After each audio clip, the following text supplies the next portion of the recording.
Mars is probably the favorite as far as that stuff goes because there's no question NASA's been playing games with that one. I'm Dan Richards from the DeDunking channel. Yes. I worked as an electrician for a long time, an old construction worker. Don't do that anymore. I sell stuff on the internet and whatnot. And I make videos about pyramids in Atlantis and scientists that run amok. A lot of it is the fact-checking of scientists, and somebody's got to call them out on it. Otherwise, debunking pseudoscience with pseudoscience is pissing up a rope, right? And what got us here and the events that have occurred. On the other side of the coin, the academic community, the debunker community, the NASA, either they want this shit to happen, and that's a conspiracy theory and a half, or are they just so inept and so not concerned with it? But with the NASA one, you can't be inept and not concerned in that Photoshop.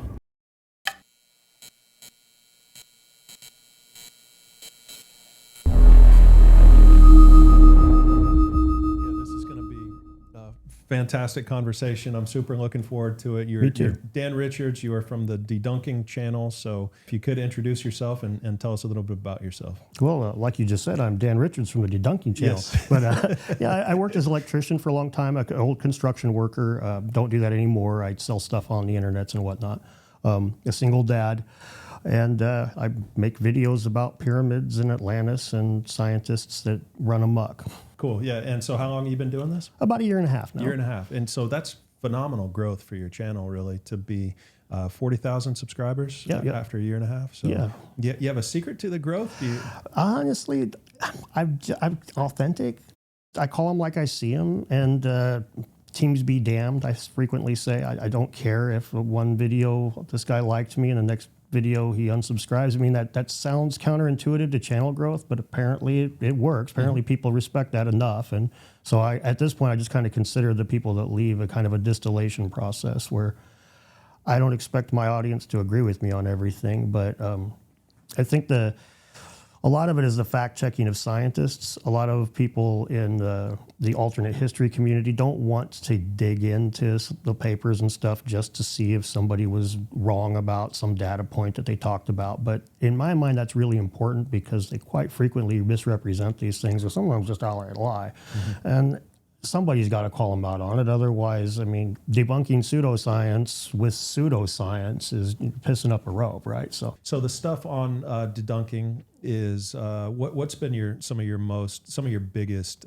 content, some of your most popular content? My most popular long form video is the true purpose of the megalithic stone nubs. A little bit of a clickbait in the title there, obviously, but it does go into what I think is a pretty valid hypothesis on what they could have been used for, and it's not the geopolymers or any of the fun stuff that people like to posit, but it's just a simple, basically a point of reference for a frame that sculptors use the same type of tech today. I go into it a bit in the video, but it's just basically a reason why we would see this feature on extremely exacting stonework. And I think it seems to resonate well with people. I mean, a lot of people tell me I'm stupid, and that's obviously concrete, but...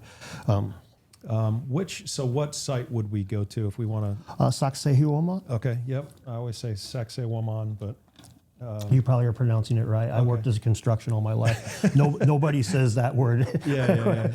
Reading the Graham Hancock books in the work rig got me picked on frequently. Right. That's the stone that I used in my video. That's kind of I think that's a 12 cornerstone or something like that they call it. It's a pretty popular one. Yeah, and so historically there hasn't really been a good explanation for these stone nubs, and there's a lot of mysteries surrounding them and why they appear, where they appear, and what they were used for. And so there hasn't been until your explanation came out, there wasn't really a great explanation. But before we get to your explanation, what are some of the traditional explanations and theories for what these nubs were used for? And second part of the question, where do we find these around the world? Well, some of the theories, like the mainstream academic consensus, and it's viable, is that they're, I forget what the word, pulling a boss. It's a place basically to keep a rope from walking. You wrap the rope around it, and when you drag it on the ground, it hits that spot, and it doesn't slide off the back of the rock. alternate history perspectives were pretty varied. We have points of electricity entering to solidify geopolymers. We have the end of a bag of geopolymers.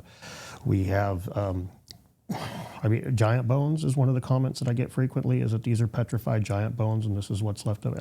I didn't even know to include that in my video, but I've been told enough now that I know it's a thing. So there's a lot of different theories, but the only one of those that I personally have found viable was the boss one, the way to stop ropes from walking. As to the second part of your question, we see these almost everywhere around the world. We see them in Egypt, we see them in South America, we see them in the Roman world, we see them in the Middle East. There's pretty much nowhere that you don't see big rocks that you don't see these. Though it's not with every time you see big rocks that you see these, but you find these in the unfinished facing stones at the bottom of Menkara's pyramid has these. They're all over the place. So the Romans, I didn't realize the Romans were, that we found nubs on Roman I'm pretty stones. sure that there was nubs on some of the Roman stuff. Okay. I'd have to double check, but I'm pretty sure that there's nubs on Roman stuff as well. Okay. So your explanation then for how those were, why those are there is? Well, basically, if there's a thing called a pointing machine that sculptors use, and it's how they reproduce a sculpture and make it bigger or smaller, which, by the way, is something to point out when they talk about the symmetry on the faces in Egypt. Is something this is something sculptors have known how to do for a long time. They can scale up or down very easily. And they use what's called a pointing machine. It's a three stick reference tool that you build a very, very firm frame. Back in the day, they would put all kinds of tree sap and stuff to bind it together, so it doesn't wiggle at all. But then you have 3 reference points that just poke the statue, and you carve your thing to make it like that, and then you move the reference points to different spots that you want to emulate. If you take that rock, you build a jig around these stones, and then you use the nubs are a point of reference. You build you make sure and lock that nub to the frame with a little box that goes around it, so that nub is frozen to the frame, and then you same kind of thing. You solidify it, whatever tree sap or whatever, to make it where that does not wiggle, period. But then you can go and take this frame to your stone, mark out where you want to cut the stone, and then take this frame over to your wall and mark out exactly how it's going to be. So each stone could perfectly fit the wall that it's going to go in. It wouldn't be a little bit off. It would be as precise as the sculptor reproducing a statue. Mm-hmm. And that's why I think we see it on stonework that's exacting. We don't just see it on random big rocks. We see it on random big rocks that we're still trying to stick a knife between and can't. So I just had Marcel. I think you've watched the episode that I just did with Marcel Foti, and he's the big geopolymer guy. Of course, I'm open to that idea. Of course, and we want to explore all ideas on this channel. Absolutely. But I know that it's one that doesn't have a lot of support out there, even in the alt history community, if you want to call it that. There's very little support for geopolymer, and the most compelling evidence to me are the South America sites where you see the pillow effects of the stones, where it looks like if they were stacked on each other, the outside kind of pillows out, and then you stack one onto the top of another, and you get this imprint on the bottom stone, and it looks like the top one is kind of just fits right in perfectly. Mm-hmm. So the stones there, I believe they've tested them, but I can't say for certain on Sehumon. I know that a lot of the stones, like the ones in Giza, they've tested. Egypt's been tested up and down. There's no question the pyramids were not made with geopolymers. Now, to play devil's advocate, which I frequently do, on the other side of the coin, we know the Romans used concrete, so it's not like geopolymers require some massive, technological base or anything. You can be dudes wearing butt flaps, as Ben would say, right? So it's very possible, but I would like to see those tested. They may have been. I'm sure that some in South America have been. But I know that some haven't been, and then a lot of times people will just say, well, those can't be geopolymers. And it's like, well, maybe they are. I'm pretty sure Puma Punku is one that they have tested because of those H blocks. Mm-hmm. Because I'm pretty sure that has been tested because of it, but I could be wrong. I'm not looking at. No, I think you're right. Yeah, there was actually an article that came out in 2019, and I think it was a peer-reviewed paper that said that it was geopolymer that was used on those H blocks in Puma Punku. Oh, wow. Our study suggests that slabs are a type of sandstone geopolymer. Well, that's cast on the spot. Yeah, see, that's interesting, and it's not, again, that's not outside the realm of possibility. It's not like it requires them to have access to aliens or something. There has to be a middle, like we were talking about earlier. There's extremes, and then there's kind of the way things really are, and geopolymers probably were used at times. We know they were used at times in the ancient world, right? They're probably used at some of these sites that are enigmatic, but. When you say we know they were used, are you talking about like the Romans? Romans? The Romans, yeah, we don't. So sure. yeah, exactly. Yeah. And so knowing that, it's not crazy to assume that we're going to find them in other sites that are enigmatic. But it is also, in my opinion, to say it's the answer to the enigma question. Well, we already know that's not the case. So some of these rocks have seashells in them, man. I mean, they didn't cast that. Yeah. We should be able to test it, it seems like, and to prove one way or the other. We can in a lot of cases. We probably could in most cases, to be honest with you. I would imagine there's places that we haven't tested that would find it. But again, a lot of people just take it too far and assume that it's the answer to all of it, and I don't think that's the. On the one hand, we got people that take it too far and just run with it. On the other hand, we have people that are just going to dismiss the idea because these guys mentioned it. So even though they'll accept it in ancient Rome, and they'll say that it's insanely prejudiced to assume that the people in South America weren't as capable of much, they'll quickly say that they didn't have concrete there because Graham Hancock said they might have concrete. I don't know exactly why, but I'm guessing that has something to do with it. Probably true. I mean, if they were using it, we should see it in multiple places throughout the ancient world, and the only place for me is the South American stones that look very convincing. But that's just me, personally. A lot of them do look. Those H blocks at Pumapunku, man, those are pretty square, right? They're pretty square, and that's Yes, people could do that with. I'm not going to say that people couldn't carve granite. People could do all kinds of crazy stuff. You give them time and money and will, people can do all kinds of stuff when it comes to working stone. But why would you go through all that effort if you had the ability? And having the ability would explain why you would have all those H blocks. If you could pour them, well, making 10 of them wouldn't be that tricky now, would it?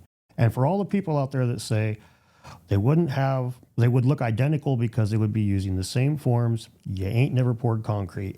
You use the same form at every house, and they're always different seams. They're always a little bit different because the forms don't get set exactly the same. You're out in nature fighting dirt, fighting bugs, fighting wind, fighting rain, and reusing wood or anything else like that. It changes a little bit. They would look slightly different. Yeah, that makes sense. Yeah.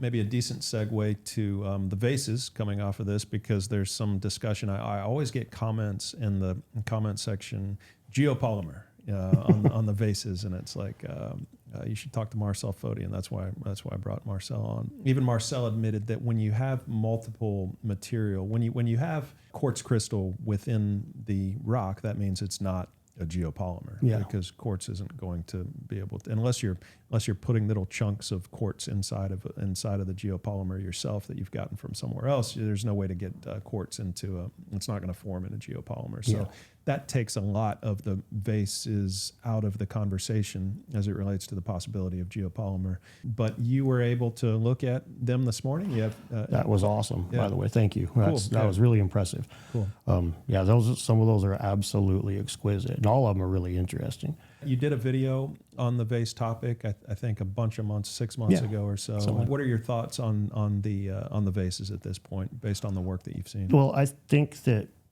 And debunking them, I want to just say, I've told you this already, but for the audience, completely fine. I want to hear what is on your mind. I want to hear your truth. I want to hear your perspective. I want it to be wide open, and disagreement is welcome, and it's healthy. So please do speak your truth. Appreciate that, Matt. Thanks, seriously.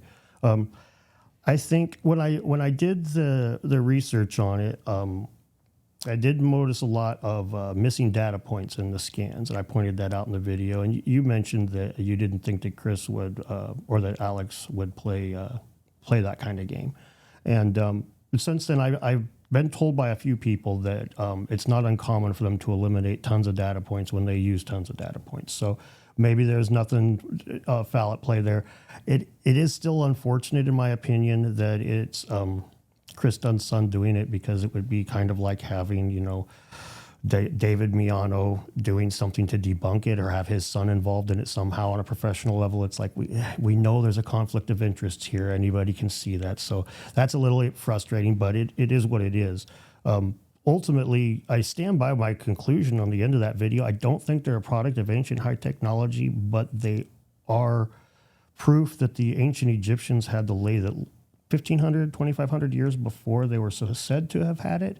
And that alone makes them extremely important. Like to paraphrase Obi-Wan Kenobi, this isn't the ancient high technology Ben's looking for, but it is ancient high technology. I mean, you're taking a lathe and at 2,000 years before they were supposed to have it. That's some impressive stuff if you think about it. So right there are artifacts that are extremely impressive enough that we have this conversation about it now, and there can be some debate as to how they were created. We still don't know completely how they were made. The polishing on the inside is really that one that everybody talks about, the lights. That one was just super impressive. That middle, I mean, I cannot tell you guys enough how impressive it is. It was like you see pictures of it, it don't do nothing. I still am of the opinion that they were made by very skilled stoneworking humans. It's an important thing to keep in mind that for literally millions of years, for hominids, stone was the premier working material. And as a guy who worked construction, I know that you pass down these little tools and tricks. Anybody who's worked on a car and used YouTube as opposed to a Chilton's manual sees the value of having this guy tell you, oh yeah, you can just use a vacuum pump for this. Chilton's doesn't say that, it just tells you where to take the part off. We have a lot of the same kind of thing going on in my mind with the old stonework. These guys had skills and techniques that we don't even come close to touching, because once we started working metal, Dad quit teaching his son, and then nobody did it anymore. Personally, this is the one thing I'll say that I'm really positive of, that these guys were so much better at working stone with tools that we would look at and say, how are you ever going to do that? And they'd be like, hold my beer. So yeah, the lathe. So the lathe is credited to the Egyptians in approximately 1300 BC. Is that correct? I believe that's right. Yeah. And so these artifacts are coming from 3000 to 5000 BC, give or take. So you're talking about 2000 years plus 1700 years plus prior to the current idea of when the lathe was credited to the Egyptians. Yeah. So, and then you have some people saying, well, that's just the earliest known date. Certainly a lathe could have been used prior to that, and we just don't know about it. And I think people are now kind of beginning to open up their minds to the possibility that the lathe is significantly more ancient than 1300 BC, and I think these vases are a part of that. And you see now people in the academic community even saying that hey, this is there's nothing to see here, but yeah, they were using a lathe, of course. Now, but nobody would have said that, prior to Ben's work. I was just going to say. Hats off to Ben. Yeah. I mean, they'll never credit him in one of those journals, but we'll credit him here, I guess, because he's the one that did the legwork on that stuff. For sure. Yeah. And I look at people like Alex Dunn and Ben Van Kerkwyk and Adam Young, and just people that have kind of carried this topic forward over time. Mohammed Ibrahim, who I'm going to have on the show here in a couple of months. It feels like those people are really kind of carrying the torch, and from them we're learning things about our ancient history that we probably wouldn't have otherwise learned about our ancient history. That's exactly right. Yeah, we really need those the dreamers. The dreamers and the skeptics could work in tandem and get us somewhere, or they can fight with each other like we currently have in this community, and then nobody gets anywhere. The dreamers come up with all kinds of crazy ideas that are untested, and then the skeptics are all just over in a corner arguing amongst themselves and arguing with us and throwing out everything that doesn't fit with their little preconceived idea. So nothing advances in this situation. Yeah. And like a knee-jerk reaction to Dr. Sweatman's most recent archaeoastronomical paper about the Göbekli Tepe potentially being like a calendar. The people that haven't read it yet, I haven't read it yet, so I can't say it's a good paper, although I like Dr. Sweatman's work, so I may well enjoy it. But lots of people are just already just blasting it, and they haven't read it either. But they're like, well, show me the archaeologist that accepts it. It's like, well, this is archaeoastronomy. I mean, you got to have one of those kinds of archaeologists to begin with, and nobody else is working on the site doing that. And It's so, yeah, that knee-jerk reaction puts us in a bad spot. And archaeoastronomy, I think you pointed out on one of your videos, is essentially mathematicians, right? Yeah, that's where it started from. It's when you're talking about building alignments, like archaeoastronomy technically is the study of the astronomy of the ancients. So like if one of these vases had a moon symbol on it, interpreting that as a moon would technically be archaeoastronomy. The building alignments is like the public face, is what everybody thinks of. And that is always, because as the skeptics are quick to point out, you can stand in all kinds of places and draw all kinds of alignments and stuff. But they use math to whittle out probability, to whittle it down to this more likely is true. The first guy that did this stuff, that put it on the map, the guy that legitimized it, was Alexander Thom, and a lot of his stuff was weird, but he's the guy that created the megalithic yard, or who first noticed it. The thing that he did that got put on the map was he recognized as a legitimate science, I should say.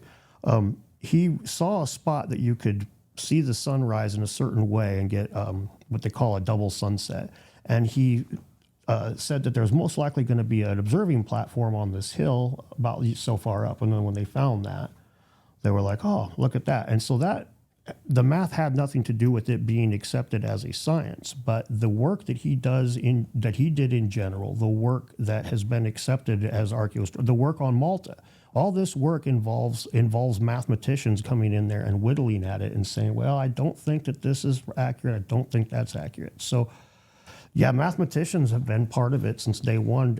They're actually kind of more important than the archaeology side of it. They need to be glued together, because otherwise you can start finding dates that don't agree with the archaeology, and then you're just doing speculative astronomy, right? You've eliminated the archaeology side. Yeah, back to the vases, I guess, for a second. You mentioned the precision, and you talked about the roundness of them, and the lathe being that we could make things perfectly round. And a lot of the work that Ben did on these was measuring, and a lot of the work that I've done on these to try to show people is the roundness. It has to do with how perfectly round the objects are, and so what's the variance between the x-axis and the y-axis on on the lip, on the mouth, on the width, on the what's the so a lot of that stuff speaks to precision of roundness, and certainly a decent lathe could create something that's very round if you're able to hold it very sturdy. Are you familiar with the more recent work that's been done on the dimensions and the precision within the dimensions of these? Some of the stuff that I've put out about the royal finger and yeah. Yep. And any thoughts there? That's pretty interesting, to be honest with you. When you're talking about the metrology side of it, right? Yeah. That's pretty interesting, because you would assume something that precise would have measurements involved, but like you told me, they don't. The academics don't accept that there was any metrology involved. That it was just like just made it. Yeah. And that doesn't even make sense. Even if you assume that there is nothing to these but just the lathes and stuff like we're talking, there's no ancient high tech involved at all.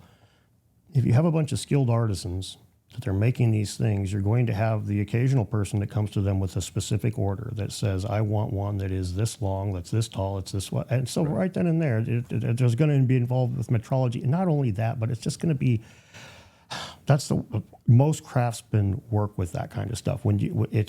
It's one thing to just make pottery, and I think that's probably what they're doing, is they're extrapolating it from pottery and thinking that that's how this is coming to be. And that's one thing, you just make it to fit your hand. But at the same time, those people are also going to have times when they're told this needs to be X tall, X wide, X deep. But something like this, the precision on a piece of stone, you can't polish this a little bit too much in one spot and then come and unpolish it later, right? So they're going to be measuring constantly. They're going to be checking it with levels and stuff.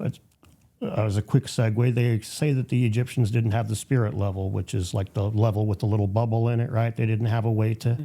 That's absurd. I'm sorry. That is absurd. You can make a spirit level without a bubble. You can do it with all kinds of things, right? So you just go float a stick on a piece of, or a little tiny boat on a piece of water, and fill it with water and draw a line where it comes across, and you know that line's level. And now you can fill this thing with water anywhere you take it, and you've got a line to. So not to be rude, but academics don't own tool belts. So, But the pyramids are perfectly, like the Great Pyramid's perfectly level. I oh mean, yeah. Of course, you have to have a way to level that. But they're saying that was just eyeballed. Yeah, well, they're saying that they didn't use a spirit level. They used other means to do it. Okay. That plumb bob, which the plumb bob is good for. It's a weighted line, so it's good for straight up and down, but it's not. You could have blocks that's tall apart if you're using no spirit level, right? So, Right. yeah, here's the Egyptian plumb bob. It's funny you see that, and I don't know what your eye sees, but that triangle I see speed square. It's a carpenter's tool that they use for roofing and for other things, and it's made to cut angles. Yeah, there's these little gray triangles that they all have in their pockets, and that's used for same kind of thing. You just imagine a plumb bob in the place of all those little dots. You just use all those lines. You're using a plumb bob now. So yeah, anyway, I think the Egyptians had a lot better tools than they're giving credit for, and I think that's probably part of the silliness of. I mean, it's a mistake, a misstep on the part of the academics, because when we all can tell that the things are really impressive and really precise, and then they're like, oh, and they didn't even have these tools. It's like, come on. Well, now, how can you blame somebody for saying that UFOs did it? You just said they didn't even have a level. Have you seen the stone plates that have been discovered recently in Karahan Tepe? No. Okay. Yeah, I just had Hugh Newman. He was talking about this, and he presented it at Cosmic Summit. But there were apparently stone plates found at Karahan Tepe that are 12,000 years old, that are made from basalt and granite. They're maybe not perfectly round, but they're round enough, and they're perfectly flat, it seems like, and polished and beautiful, and legitimately to be 12,000 years old. So if they're making stone plates 12,000 years ago, is it possible that they were making stone vases 12,000 years ago? Wow. Yeah, that's even if they weren't making the vases 12,000 years ago, that was certainly would inspire it. But yeah, I mean, they quite well could have been. I mean, the fact that it's taken us this long to find just that little handful of busted to hell ones, which, by the way, do you got a bid on any of those yet? No, unfortunately. I need to fix that. Yeah. I'm joking, of course. But oh, wow, that's beautiful. Yeah, that's crazy. That's so old, so ancient. Stuff just keeps getting older. Yeah, that's including us. Right. But yeah, that's to me, it's really interesting just to think about like the idea of them, just some guy saying, let's make stone plates, and for whatever reason, and then it becoming a thing that's, even today we still have plates, but assuming that the stone plate thing would, like, you don't even know what they used for originally. I mean, they could have been all kind of, it almost certainly wasn't something you just slapped a chunk of deer meat on, right? Probably had a lot more going on than that. So. Yeah. But yeah, our ancestors were doing some incredible things a very long time ago, and it's just amazing. But Göbekli Tepe and Taş Tepeler, the excavations that are happening there now, are the excavations, are they stopping the excavations? Are they, like, what's happening there? Well, look, the excavations at Göbekli Tepe, from what I understand, they have been severely curtailed. They're like on a 150-year timeline before they expect to really get moving forward. They are still doing excavations there, but they're not like, maybe excavation might even be the wrong word. They're still doing a little bit of work there, but they're not actively trying to open up more enclosures. They're not trying to uncover more pillars. They know where a lot of more stuff is, and they're not really going and digging all that stuff up. They're just kind of from what I understand. Now, I could be wrong here, because I mean, I'm not an expert on it. I've watched what Jimmy said about it, and then I've watched the counterpoints to it, and this is kind of where I ended up sussing without digging deep into it. But it does seem to me that they are working there, but they're not doing any of the work that the people in our community would like to see. It's like the face on Mars. They'll take a picture of it, but they ain't going to do anything we want to look at. Yeah, you've had some interactions with a lot of people online, Jimmy Corsetti being one of them. Yeah. I'd love to have Jimmy on the show at some point in time. What was that all about? I know you just recently did a video with him as well. Jimmy's, I criticized him early on. And not harsh, but I did a short video picking on because the way he was talking to Joe Rogan about moving stones made it sound like we couldn't do it today. And that was the way Joe portrayed it. And it was like, well, obviously we do that today. We have rock picking companies. So anyway, that was a short that did really, it got like 6 million views or something like that at this point. So it did well. But can we move 3 million ton stones? I mean, like 3 million pound stones? Not a 3 million pound stone, but they were talking like the 20-ton stones and stuff. And we have rock pickers that we can move that. Oh yeah. But and the really big ones we could. Don't get me wrong. We just don't have construction equipment built to do it. I mean, we move rocket ships that are weighing, the buildings amount of weight, and we drive those things down the street right here in Florida, right? So we could. It's just that we don't, because there's no reason why we do that. We just go make bricks. To move it today, to move something that weighed 2 million pounds today, it takes so much effort. Yeah, there's a lot of effort. That's one thing that there's a point where the more slaves and more ropes doesn't work. It doesn't work. Yeah. We saw that with the Thunderstone that Catherine the Great had moved. It took a modern for the time metallurgy for them to do it, and so and that stone was, I forget the exact weight, but it was Baalbek-ish, a little bit more than the Baalbek boys. So So you criticized a bit of his work. And talked about how some of that. Some of this stonework and stuff, a lot of the stereotypical stuff, stone lapping and things that, the things that people miss in that community that most people know as soon as they start looking at the counterpoints. But Jimmy was cool about it. He was like really cool about it. He left polite comments. We had a worse relationship before then than we did after that. Okay. And he's, to me personally, as somebody who frequently criticizes people all across the sphere, or criticizes arguments that have people attached to them, so it looks like I'm criticizing a person, the way he handled it was really stand up. It was Milo Rossi would be the only other person that handled criticisms that well, where it was just like straight up, okay, cool, man, good job, thanks. Anyway, I'm just going to keep doing what I'm doing, but thank you, I appreciate what you had to say, and I'll take some of that on board. And that's, I'm not here to necessarily try to change everybody's minds on anything. If I make a video about Jimmy, I'm not trying to change Jimmy's mind.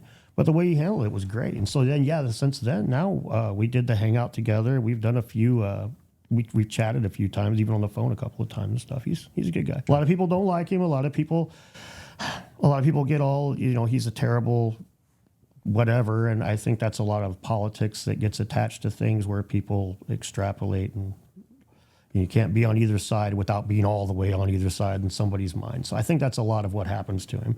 But anyway. Yeah, I mean, he's brought some great content to the world. Really. Yes, he has. Truly. I mean, oh, yeah. When you look at the Atlantis stuff and a lot of the Baalbek, and just the list goes on and on. But he's created some incredible content. Yeah, he's done some great work. Yeah, very thought-provoking. Very, very thought-provoking stuff. Yeah, so in terms of other personalities that you've created content about or that you've researched and you've looked into, so Flint, and your your overall thoughts on that Flint Dibble and Graham Hancock situation, and then just your thoughts in general. Okay. Well, I guess if you take it all the way back to Fingerprints of the Gods, which is where Hancock first really got a lot of ire from archaeologists and a few astronomers as well.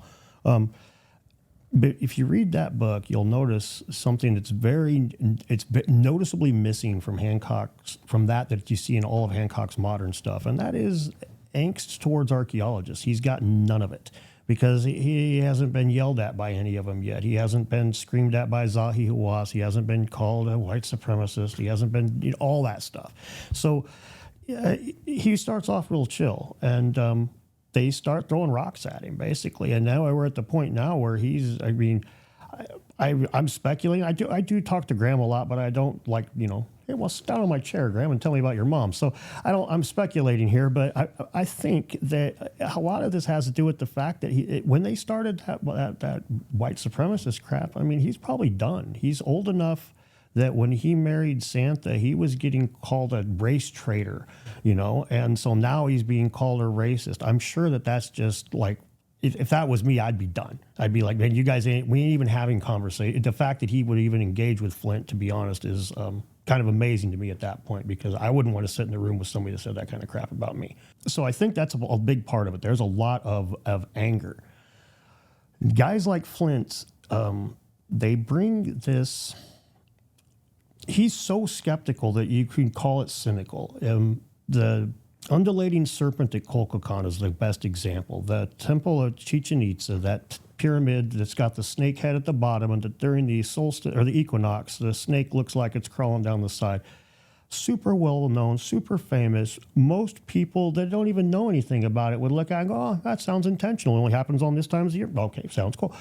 But Flint needs more. He needs to see more evidence. He needs to see, and there's more evidence of them doing that kind of stuff in the area, but it wasn't exactly this, so it's not good enough. And that's where it's just like, there's no winning with a person like that. So he's like, there's a 1 out of 365 chance that this is by accident, and I'm going with the 1 out of 365. Yeah. Well, to be fair, there's 2 days, right? There's 2 equinoxes. Yeah. So Oh, does it happen on both? Yeah. It oh, does. okay. So, okay. But still, it's and it's that way with everything. It seems with him, as far as not just him, with that a chunk of the debunker community is very invested in never seeing a point, never being wrong about anything. After all, they're debating with people that are pseudoscientists, they're flat earthers, they're alien believe, they're nutters, right? So they can't. You can't ever be wrong when you're talking to those people, or it's going to hurt you right there. Yeah. So we get some intellectually dishonest crap, and Joe Rogan experience was a perfect example. Flint went in there gunning for a debate, and Graham went in there. He wanted to debate, but he wanted to have a conversation, and Flint was like overrepresenting that's the biggest one right there, is overrepresenting the limits of our knowledge. It's like NCIS crap where they show them doing all kinds of goofy shit to solve a crime. It's this we all know they don't really have. It's the same kind of stuff, except that most people don't know that archaeologists can't tell this. Most people don't know that we haven't tested for metallurgy in the Ice Age. Why would they know that? Mm-hmm. So Flint can just go up there and then Graham looks completely unprepared, but how could he be prepared? If I came in here and just started telling you all kinds of goofy crap about how McDonald's came from the aliens on Mars, how do you respond? You don't. You can't. So in my opinion, it looked really good for Flint out the gate, like you said. And but as time passes, it really is just... It's very telling that the only response they really have is to say that I'm not impartial anymore. They can argue about minor quibbles, but the man presented a graph from 2,000 years ago and claimed that it represented the Ice Age. That's openly dishonest. Yeah. Graham has acknowledged that there's a good chance there's no metallurgy, for example, with this civilization. He said maybe a decision was made not to use metals. And I'd say we could definitively prove there was no large-scale metallurgy in the Ice Age. If you look at ice cores in the Arctic, right, we can track metallurgy of the Roman period, of medieval periods, based on lead emissions that end up in these ice cores. And there are no emissions from metallurgy in the Ice Age. So we can be sure that there's no global metallurgical civilization that's doing a lot of mining and smelting. Certainly they're not burning fossil fuels like they might be in the 18th or 19th century. So we know that could not have been around that early because it would show up in the atmosphere. So, not to be too mean, but that's... No, yeah, for sure. No, that's direct. And why people have to be so yes or no, skeptical or believer, identified or not identified. Like people just pick one side or the other and they're all in. It's like, I'm 100%, I'm a believer. I'm 0%, I'm a skeptic. And Flint has gone really to that 0% skeptic on anything outside of what's been proven. Well, I do think you're dead on there that it's more than just childish and all that stuff. It's not even just arrogant. Wouldn't even describe it. It's unscientific, and that's where it really rubs me the wrong way. Because I love science, man. I don't read all these science papers for my videos because I don't want to. I could make a video without ever referencing a paper. I wouldn't have to, but that's not the route that I go because I like reading the damn papers.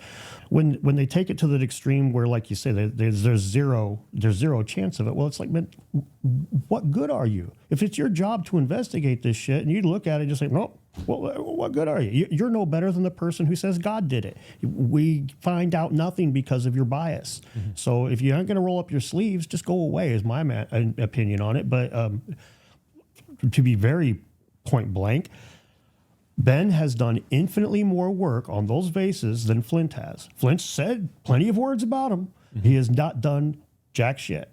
Ben's offered something that the scientific community is slowly embracing and pretending that Ben has nothing to do with it, but they're taking it on board. Right.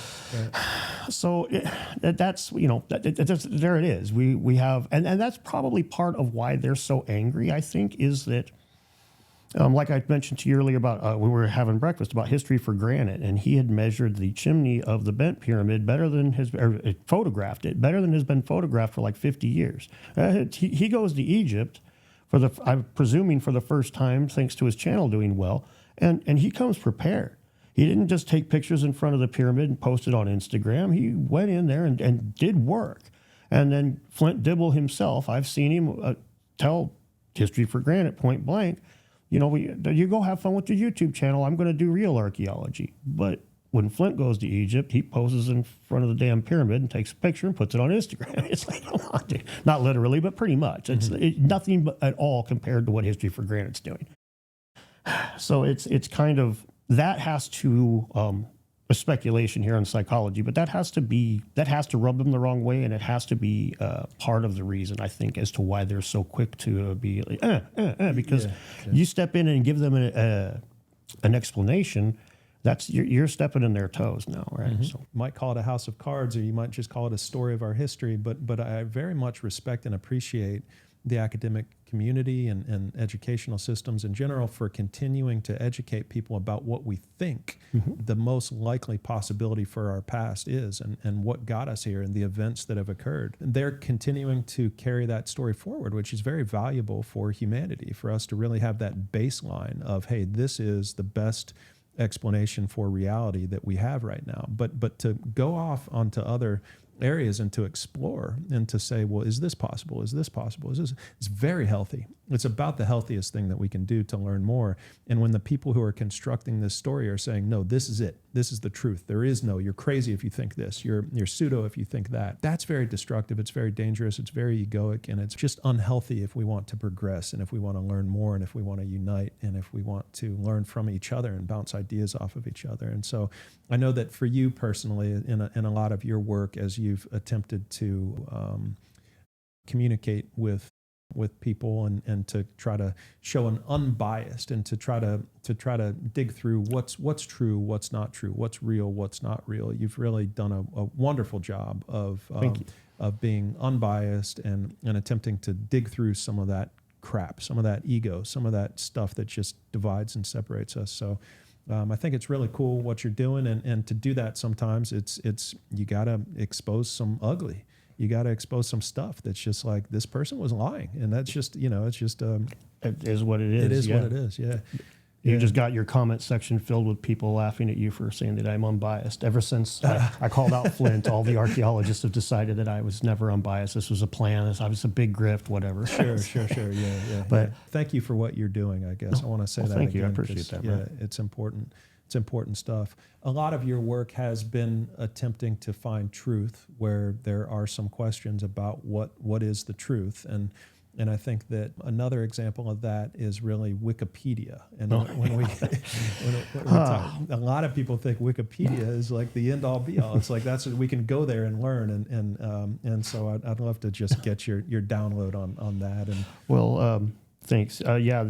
First of all, thanks for the compliment, by the way. I really appreciate that. It is, I do make content that is, there's no mold for me to follow. I don't really have the closest thing that you'll find is you have to go all the way to like the shit that the young adults and the kids watch, where they call it the commentary community on YouTube, where they just basically all talk shit about each other all the time. That's about as close you're going to find to somebody doing what I do here. But I appreciate you recognizing that it has some value, because I feel like it does, and I'm glad that other people see that. So thank you. As for Wikipedia, well, I know you saw the video, but I know a lot of people haven't that are watching. So when Forbes wrote an article about the Younger Dryas impact hypothesis, and they didn't mention any of the skeptical side of it at all. And I saw John Hoops complaining about it a couple days after it came out, and he was saying that it didn't have... they didn't reference Wikipedia, and that's ridiculous. It's got all this good information there. And then after that, he's like, I just found out that journalists are being told not to reference Wikipedia, not to use it as a source. I can't believe it. This is blah, blah, blah. Remind people who John Hoops is. Oh, sorry. first. Thank you. Yes, John Hoops is an archaeologist that he's. If the debunking community is Oz, he's the wizard. He's behind the curtain. Nobody really knows him. Nobody sees him, but he's the one that comes up with a lot of the bullshit out the gate. He's the one him and Jason Colavito invented the whole Atlantis hunting's racist crap. He's the one that's always. In this case, he is doctoring Wikipedia. He's been involved in the internet since the old days, right? He was on the internet before it was the internet. And when he's on Wikipedia editing pages proudly on his Wikipedia page, he teaches his students how to edit on Wikipedia. He brags about that. The pages he focuses on are Younger Dryas Impact Hypothesis, 2012 Phenomenon, Atlantis, pseudoarchaeology, pseudoscience, right? All stuff. And then so he can very carefully cultivate a narrative. And a lot of people will say, well, he's only edited 5% of the page. Well, that doesn't really matter. Ryan only has to edit 10% of this video, and it's still me talking, right? But he's still got a lot of control over what I say. And so that's the same. Hoops has his fingers in a lot of the Wikipedia pages, and he's not a low-level person there. He's got his fingers in a lot of that kind of crap, and he doesn't tell anybody except for the people that he's in the academic circles with, or if you go find his Wikipedia editor page, which those aren't easy to find, he'll tell you there. But outside of that, he'll go tell people, go look at Wikipedia, go look at Wikipedia, go look at Wikipedia. Well, that's like me writing, go look at my video, but not telling you that it's me that did it because I used no face. And it's shady. It's a little underhanded, nothing. It's very underhanded. It's an attempt to cull the narrative. If you control Wikipedia in his mind, you control what people think of when they get information. So when he sees Forbes talking about the Younger Dryas Impact Hypothesis and they dared not reference his info, well, dude, you just kicked him right in that ego you were talking about, right? Mm-hmm. Well, that got me digging into that Wikipedia thing, and it's a mess basically. He's kind of a mill for that crap with his students, teaching them to do this stuff. Which, if you look, you'll see tons of his edits are his students. He's constantly putting them in line, which makes sense, but seeing how he uses Wikipedia, it's not so innocent, right? I assume that it's a little nefarious. So he's training people to do the edits for him so that he doesn't have to do it. That's why he's 5% and not because his students are doing the rest of it. That's probably accurate. And even if they're not, even if none of his students are, he only has to do is. I know that if I go to try to edit one of these locked pages, or even if I try to go to edit one of these pages that's unlocked, if he's around there, he's going to step in and slap me down. And if he wants to slap me down with somebody else, he'll just do it with one of his other buddies that are there. There's not one editor for these pages, right? Mm-hmm. So it's a culture, basically. You get a handful of people, especially the locked pages. Once they do that, it's like, it's just a bunch of guys in their little circle jerk behind closed doors telling us what to think. And that's not... That ain't science, man. Right, as far from science you can get. It's televangelist crap right there. Mm-hmm, mm-hmm. So that stuff makes me bristle. Yeah, it really does. He blocked my X page. I've never even met the guy. I mean, he just saw. I think he saw one of the two of the videos on the vases, and it's like pseudo. He's got me blocked, and he blocked me when the Society for American Archaeology wrote that open letter to Netflix. Have you seen that? Yeah. Okay. Yeah. And I saw that, and I was just like, man, this is stupid. This is wrong. This is wrong. This is wrong. And this is wrong. I just tweeted it at him. I was like, all this is wrong, and he blocked me immediately. Mm-hmm. Yeah. He doesn't want to hear other perspectives. He just wants his perspective to be the truth. Yep. And he wants that to be out there for everyone and everyone to follow his truth. And anybody who has a different perspective, opinion, idea, it's silent. It's literally silencing people, which is ultimately historically has been very, very unhealthy and led to war and led to a lot of unspeakable atrocity. It's just not the way to carry yourself. Hopefully he grows out of that at some point. Yeah. He's we were just talking about him blocking everybody. He's got me blocked. I unblocked him, and for a time I blocked anybody who blocked me. Then I was like, you know what, whatever, just run amok. I don't care. Him and a handful of these archaeologists, they'll end up in like every other comment that I make. Well, I know if you've got me blocked, you have to come hunt my ass up. So You are obsessed, sir, and you're throwing rocks at me on my page from behind your little block button. That's not to call that chicken shit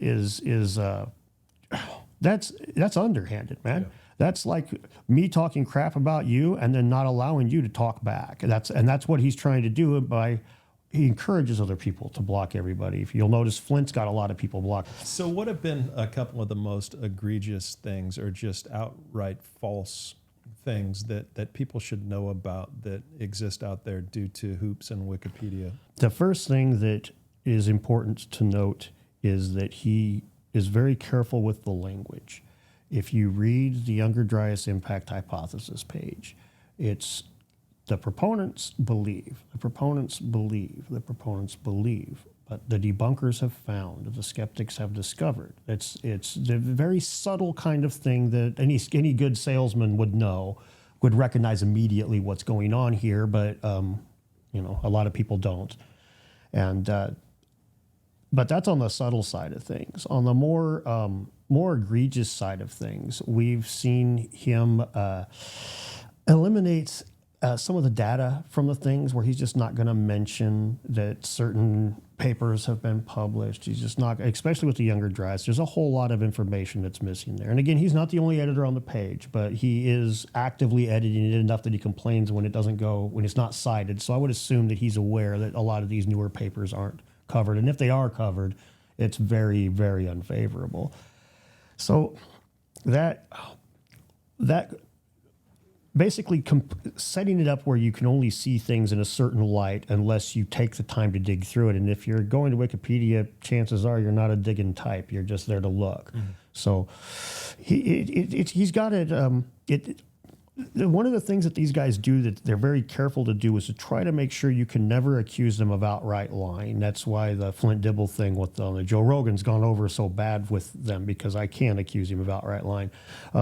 But like in the letter to the Society for American Archaeology, for example, from the letter from them to Netflix, it includes, it says that this theory dates back to 1880 something with the book Atlantis, the Antediluvian World by Ignatius Donnelly. And the theory of a lost civilization actually dates back, in the modern times, dates back like 20 years earlier to Augustus Le Plongeon and Charles Etienne de Beauvoir. But he doesn't mention these things, of course. But the way that they get around that subtle lie is they include the word comet. The idea that a lost civilization, blah, blah, blah, blah, was destroyed by a comet. And that was something Ignatius Donnelly said, and that's something that now Graham Hancock says. But he didn't say it when they wrote Fingerprints of the Gods, which is the book that cites Ignatius Donnelly. So they basically have to kind of attribute two different positions to Graham at the same time in order to make this argument. And they have to, by including the word comet, and Flint has flat out told me, that's the difference, is the word comet. But it's lost. I've shown in one of my videos where an astronomer didn't catch that, and she thought that it basically, and she told another astronomer just straight up, this is, her exact words are a little out there, Atlantis is not big archaeology trying to keep the truth from you. It is an insidious plot to make white supremacist rhetoric palpable to the general public. I mean, the horseshoe theory incarnate. Tinfoil hats for tinfoil hat, right? It's like, in terms of the Younger Dryas, maybe shifting maybe to that for a second, and explain to me, if you could, the academic mainstream perspective of the Younger Dryas, and then potentially what you think the world looked like back then, and what happened in the world during that time period. During the Younger Dryas, before any sort of serious cataclysmic stuff, it was the clan of the cave bear days, right? You got the big brontotheriums and whatnot running around in North America, giant sloths and stuff. And like you say, they were all pretty much wiped out. the mainstream perspective, there's a few different theories, but one of the ones that's traditionally been favored, and you still see it a lot, is the overhunting hypothesis that the humans overhunted everything. And it's funny because last night I mentioned to you that, but they couldn't have done birds, and then I was watching your video this morning. I was like, oh yeah, even you said the same thing. Yeah, birds too, right? Yeah. It's a little ridiculous. It's quite clearly. The Clovis cache that I talked about in one of my recent videos, they found these tons of Clovis points in this part of the country that's just dry as a bone, right? And all this stuff is for hunting big game, but there's no big game around anymore. But at best, you're going to get a freaking coyote. These things, clearly, we're not there for... there was a completely different environment in the area. And when were those found and where? Those were found in East Wenatchee, which is in Washington State. And they were found in 1987, excavated in 89, and again in 88 and 89, and again in 1990. And the site's been closed down since like 91, 92, and it's not going to get opened again. It's not going to get opened. And that's because of? Native American, the Colville Colville Federated Tribe has control over a lot of the excavation stuff. Now, a lot of these things now, ever since Kennewick, Kennewick's another place in Washington, and they found a guy that was about 8,000 years old, some remains. And there was a huge debate between the archaeological community and the Native American community as to how to handle these remains. Now, because of a debate surrounding the peopling of the Americas and the potential genetic stuff, and even in the 90s, this was a huge deal, man. The archaeologists wanted those bones, and the natives are kind of fed up with this stuff. At the East Wenatchee site was a great example. They felt very betrayed on that, the way the second excavation went down. So with Kennewick, man, they ended up sewing shut laws. Like there's the tribes over on, I'm not sure how it is on this part of the country, but I know that on the West Coast, the tribes there are wealthy and powerful, and they have a lot of political sway. And a situation like this, they won the Kennewick Man debate, basically. Science did get to use it a little bit, but after it's all said and done, man, the tribe can say, you ain't digging there. And if it's certain kinds of sites, the big one is graves. If they think that there could be Native American remains found there, the tribe can shut that shit down, and they do. Human remains were found when? These were found in the mid-90s, right? And so by the end of the 90s, it was pretty much like I say, the tribes pretty much they control. If they think you're going to find human remains, they shut that shit down. And how much territory is shut down at this point? Oh well, I'm not sure, to be honest with you, but I know that like a site like that, they'll find it and they'll just tell them no. Yeah. But that whole chunk of the country, if a tribe like Washington State has the Yakima tribe, the Colville Federated tribe, the Spokane tribe, the Coeur d'Alene tribe has some spillover from Idaho. There's tons of North American tribes. There's probably 20 reservations in the state, something like that. Tons of them. Small tribes too. And the larger tribes, they were the first ones in the country to really get the whole Indian casino thing going. And so some of these tribes have shitloads of money and tons of political sway. And they don't play softball with this anymore. Like when it comes to, one of the things that is really important to point out as to why they're so mad, because I do get a lot of comments of people thinking, well, they should just get over it. They lost, blah, blah, blah.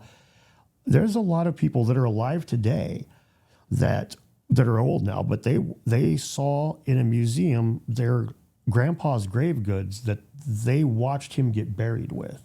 And that shit's in a museum. And they're just like, whoa, dude. There's Native American remains in museums up until recently, till NAGPRA, that were like executed, criminals. And then we're going to go study these bones. It's like usually the crime was defending their people and their land or something. So it's a really sketch thing, and you can understand why they are just like stonewall it. But they have the power and they have the means, and they that whole part of the country, it's not just Washington. Idaho, Oregon, Northern California, Montana, Nevada, all that area. If you find I would dare say the laws probably apply here. If you found Native American remains, they're probably going to shut you down. Let's try to visualize what was happening with these remains and with these Clovis points and that were found in Washington then, and kind of what was happening. Can you talk a little bit about the evidence for that, where it's been found and what we have? Well, in East Wenatchee, the East Wenatchee Clovis site was extremely unique because it was had a bunch of these, but the next picture, the halves, that right there, these are bone, and these are to splice the arrowhead onto a shaft, right? This is to the middleman there. But those bone rods, that's how we know for certain how old that site is. We can date those in numerous ways. And so those would attach to the spearhead and then attach to the spear itself. Yes. So that those bones would connect the spear to the that's what they think. They're not 100%, but that's what their guess is. Okay. And those date to those about 12,000 BC. 12,000 or maybe 12,000 years ago. Sorry, about 10,000 BC. Okay, talking about right in the middle of the Younger Dryas, essentially. So those would have been used to hunt large mammals that would have existed in North America prior to their extinction, which took place between 12,800 and 11,600 years ago during the Younger Dryas. Yeah. In North America, going back, say, call it 25,000 years or so, 25,000 years, we would have had an ice sheet right on top of Canada and coming down a little bit into Washington, into that area, into Idaho, Montana, North Dakota, the top part of the United States. So with that being the case, what you're saying is that we found these spears that we know are 12,000 years old in this area right below where the ice sheet was, that were used for hunting these large mammals that went extinct during the Younger Dryas. Yeah. So that could have been happening for a very long period of time prior to that, as well, potentially, and just buried deeper. We don't know. That's the only Clovis. There's only a couple of Clovis sites ever found on the west coast, in the western half of the U.S., and that's the only cache that was found. They're pretty sure it was a cache of tools, or that maybe one of the hypotheses is the guy put all the stuff in a bag and had it on a tree, and that over time it fell down and got buried, and so it looks like a cache. But why are they so difficult to find, do you think? Well, honestly, is it the flooding? I mean, the flooding. I was going to say the flooding probably had a lot to do with that. It probably was. I mean, if assuming that the flood hit the water where it was, the good spots are all next to the water, right? So all that shit's not just washed away; it had to be pounded off the face of the earth, right? Yeah, 4,000 feet of water. Do you agree with Randall that the height of the flood out there in Washington would have been about 4,000 feet? I can't say for certain that any. If it was one big flood, yes. If it was a handful of smaller floods, I can't say for certain any of them would have been that tall. I can say that the scab lands are about that deep, and me and my son drove through a big old chunk of them this last week, and it's long, wide, and deep. I mean, the Grand Canyon is grand, but this is a whole different kind of, like, you're driving down it. It's hard to even remember that you're like in the middle of this ancient riverbed. But like Dry Falls, for example, that thing dwarfs Niagara Falls, just dwarfs it, and it's just sitting there. Now you look at it, and it's amazing. It's just this flat chunk of ground where you could see where the water would have came, and then it goes to shit there and tear everything out. If you could go one place in time, back into time, and see what people were doing, where would it be? I hate to be the stereotypical, but I'd probably want them to see them build the pyramids, man. Just check that one off. Be like, okay, that's how they did it. To see the how. Yeah. To see the how. Are you basically convinced on the when? More or less. The carbon dating of the courses of masonry, of the stuff between the courses of masonry, the mortar, they carbon dated some ash in there, and it's one of my favorite enigmas because it kind of shows how unscientific these guys can get. The carbon dating was pioneered. Its first test was done in Egypt because they have the timeline of the Egyptian kings, and at a certain point when they decide that it's valid, when they quit living thousands of years and stuff, and they start living normal human lifespans, they consider this a very robust written record. It was considered the gold standard. That's why they tested carbon dating there. The carbon dating on Giza, on the entire fourth dynasty, to be honest, is like 250 years older than it should be, like all across the board.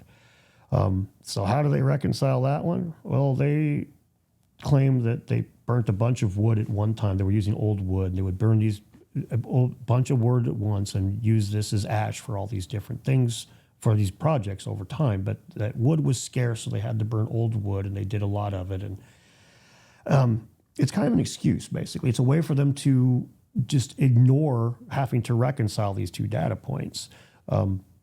When to me, the obvious solution is it took more than 20 years to build the pyramid, like anybody who's ever owned a tool belt can tell you. It's probably a 100-year project, 60 years probably minimum. My guess would be Grandpa breaks ground on grandsons, finishes his own, and gets his sons about halfway done.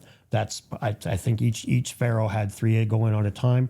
We do have a little evidence of that with the Sneferu's pyramids. He had 3, right, that we attribute to him. So that could have been like the beginning of that whole thing. But it seems obvious to me that they were built over a longer period of time, and that's kind of a smoking gun for it. But so yeah, I am kind of set on when they were built, but I am not opposed to them having been laid out as sacred sites much longer ago. As a matter of fact, like the Sphinx, I'm pretty certain, I don't think that it was carved as a lion 10,000 years ago, but I'm pretty certain that it was carved as a lion to acknowledge in Egyptian mythology and their religion, they had Zep Tepi the first time, and I believe that was what they were trying to do there. That they recognized precession of the equinoxes. They knew that you could dial in a sky, and so they were due east. They knew it would have been a lion. They might even miscalculated when it was supposed to be, because I don't think they were perfect with a lot of that stuff. But I am a lot less. I wouldn't say certain, but I do think they were a lot less fantastical than a lot of people do. But I still think that they were really, really impressive, and enough that I'd want to see them built. I don't think there were steam engines doing it, but there were certainly things going on that we would be like, huh, no shit, wow. So the Sphinx, when was the Sphinx built? Well, the Sphinx, they say it was carved during the 4th Dynasty. I think it's older than that. I think it's considerably older than that. My hypothesis for the Sphinx is my best guess. I think it was a natural outcrop of rock that faced due east, and there was a time during the Green Nile when it would have basically been an island. It would have been just above the water around it. The Sphinx, before their enclosure was dug out, all this would have been just above the water, and the Egyptian mythology of their primordial mound emerging from the flood waters of the Nile being part of the creation myth, and this is where your Ben stone comes from. That's the top of the pyramid, and it's also where they put an earthen mound at the bottom of all the big pyramids, not earthen mound, bedrock. They leave, and that's to emulate that first primordial mound. Archaeologists and mythologists, whatnot, call it. So I think that primordial mound, I think that was the Sphinx enclosure, the Sphinx outcrop of rock before it was carved. I think that the people were venerating that way back then without carving it. It just happened to point the right direction. And I think that over time, people did all kinds of stuff to this ruler and that ruler. And I think, honestly, the Ben stone, the original Ben stone, which has long been lost, I think it was probably a piece of that Sphinx, the original bedrock. When they carved it, it would make sense that it would, if it was what they venerated as the original mound, the original piece of that they would use in their, and they might even passed it from pyramid to pyramid. I need it to regenerate myself now. So my grandson, he can have it after me. But anyway, that's just a hypothesis. I can't prove it, but I think that one makes the most sense to me given what we know. And the erosion on the Sphinx enclosure, what does that say to you? There's a big debate about that one, obviously. It definitely looks like precipitation. The groundwater hypothesis, if you heard that one, where there's some people think that groundwater could seep up. Now that does have, I do think that does make some sense too, but it's definitely older than the 4,000 years they're giving it credit for. There's whatever, there's 5,000 years they give it credit for. It's way older than that.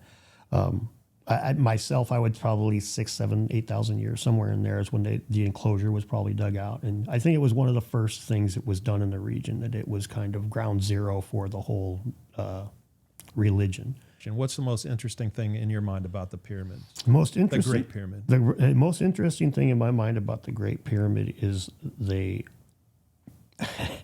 I guess you'd have to say the way that it looks so machine-like and has no apparent function. I mean, you can say that it was a thing to resurrect people, and there's a good chance that it was involved in that, but I don't think that it was. Anyway, I don't think it was just a tomb and a tomb alone. Okay. But the way that it just looks so mechanical. Of course, that's to a modern eye, but they sure did a really good job of making it look uncannily mechanical for people that weren't supposed to know anything about this stuff. So it is where I end up having a little trouble reconciling that in my head, because on the one hand, I'm like, I just don't think they had ancient tech. And then you look at something like that, you're like, well, what the fuck, they know how to make it look like that? So it's just the layout of the three big ones on Giza, to be honest. The layout of all of them are impressive, but the Great Pyramid, the way it's just so goofy. It's just so goofy. It seems so symbolic, like having this unfinished chamber down in the underworld, and just all kinds of. I think it was more of a place of ceremony than it was a place of like interment. But I do think it probably had something to do with resurrection and stuff. I mean, it would make sense that 3 stars in Orion's belt. Osiris was the god of the underworld and resurrection and rebirth. It would make sense.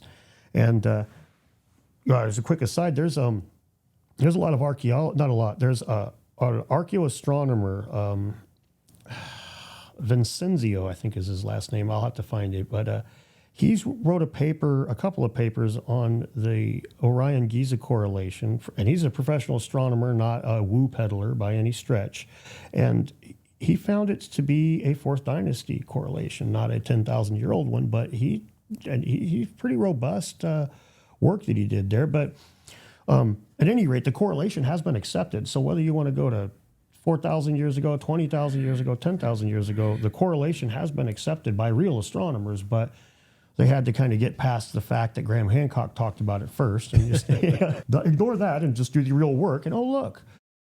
So I think there's a lot more going on in Egypt than the Egyptologists are willing to admit. But like a lot of other things, I think that it's just the fact that it's so many times it comes out of the alternate history community.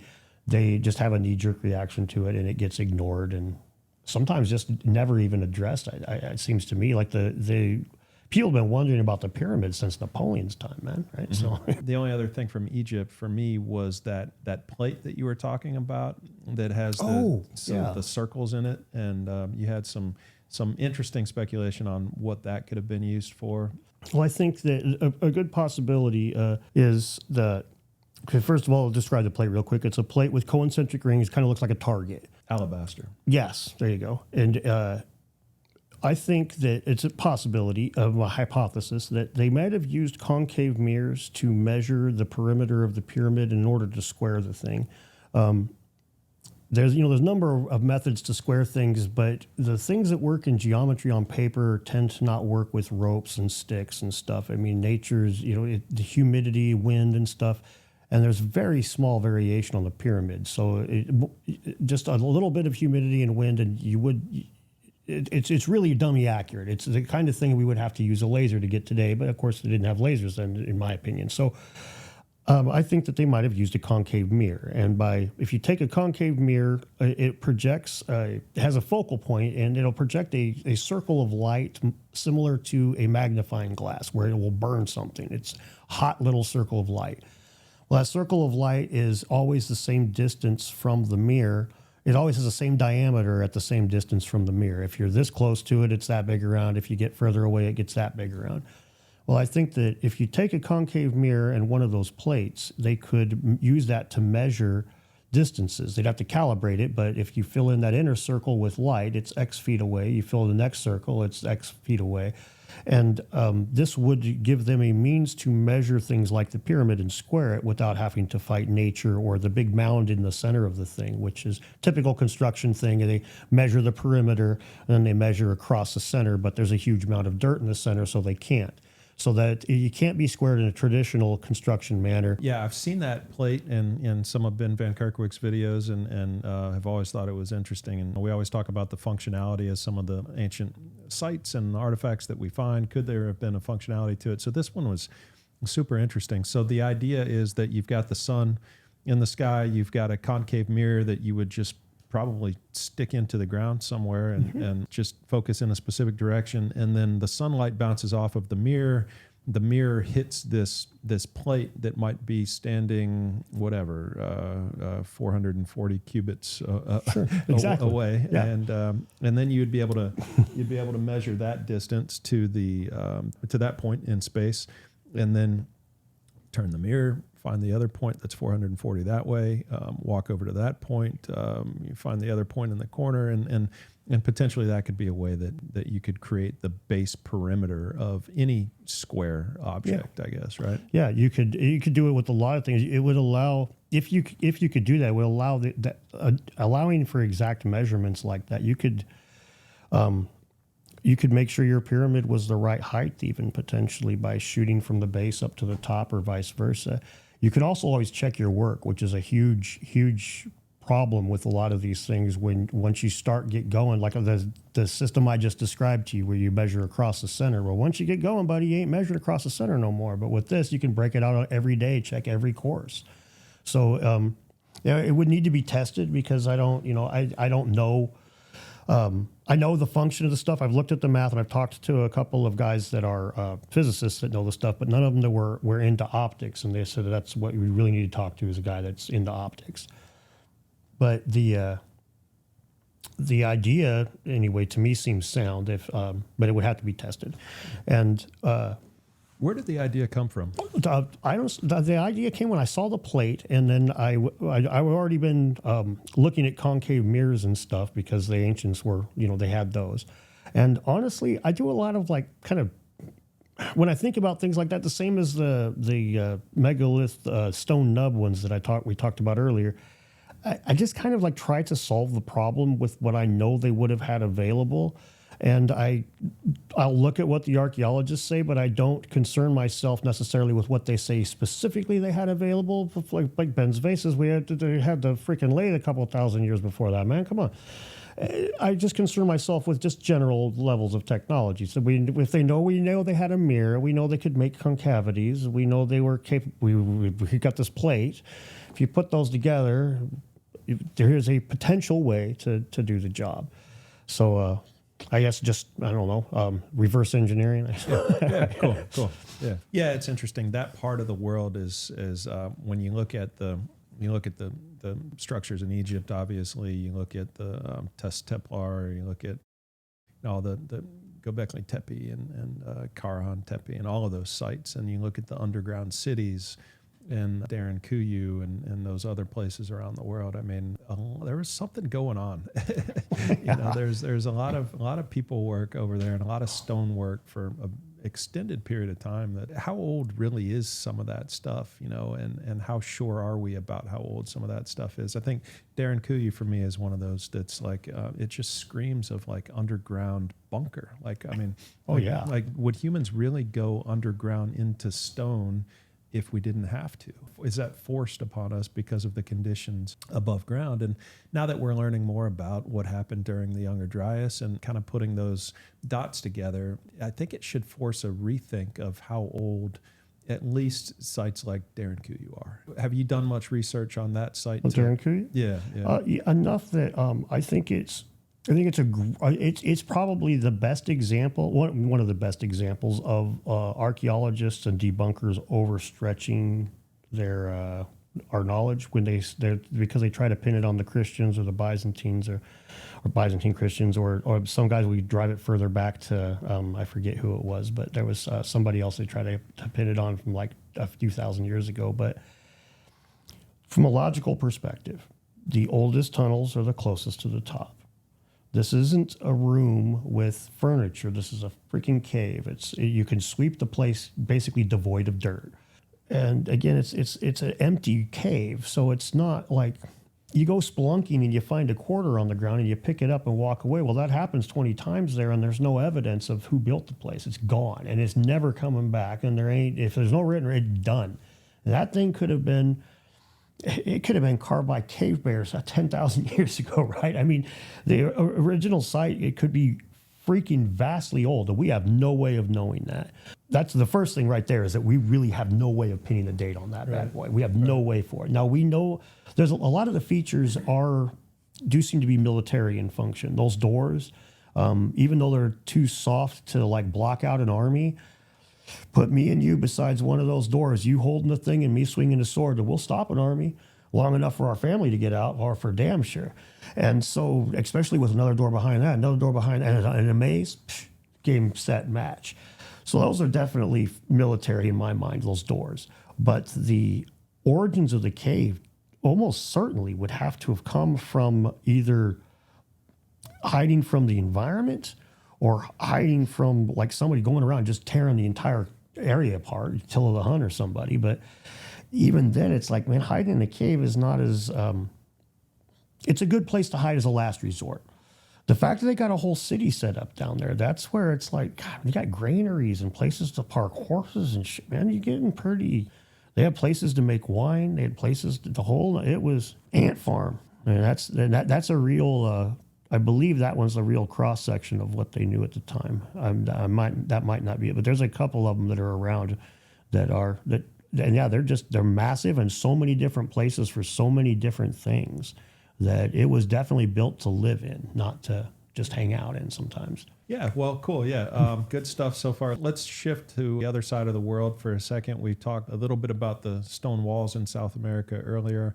Want to bring it back to South America for a second, and then maybe we leave the Earth after that and go check out maybe a bit on the Moon and Mars or something like that. Sure. But yeah, so in South America, what sparks your interest down there? What's interesting and happening down there? One that's really interesting would be Central America technically, but the Mexican government bought a Incan codex from a indigenous family. Kind of a big deal because it was the only new codex that's popped up since they burned them all. I mean, there's only like 5 of them now. There's not very many. And the Spanish burned all of the ancient Incan and Maya codexes and writings and documents, very similar to the Library of Alexandria burning. We lost everything. Almost all of it. Like even worse than the library as far as the people were salvaging things from the library. You weren't allowed to try to salvage anything from these fires, buddy. They'd run a spear through you, right? So the only ones that survived were the ones that were in private hands and that didn't go to those big pyres, right? And so...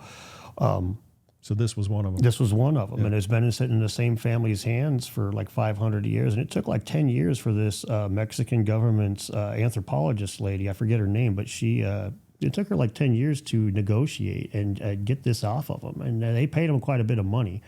Do you know what they paid? I don't remember. It might not even be reported. It was a lot. I remember them saying that they paid a substantial amount or something like that. There's a lot of negotiations. They get this codex. It has some Spaniards represented and stuff, so it isn't one from like the cool time for guys like us. This doesn't tell us how they move the big rocks, but it has a lot of interesting information in it. And the fact is that it was sitting in a family's hands for 500 years, which that the odds of that being the only one like that is so slim.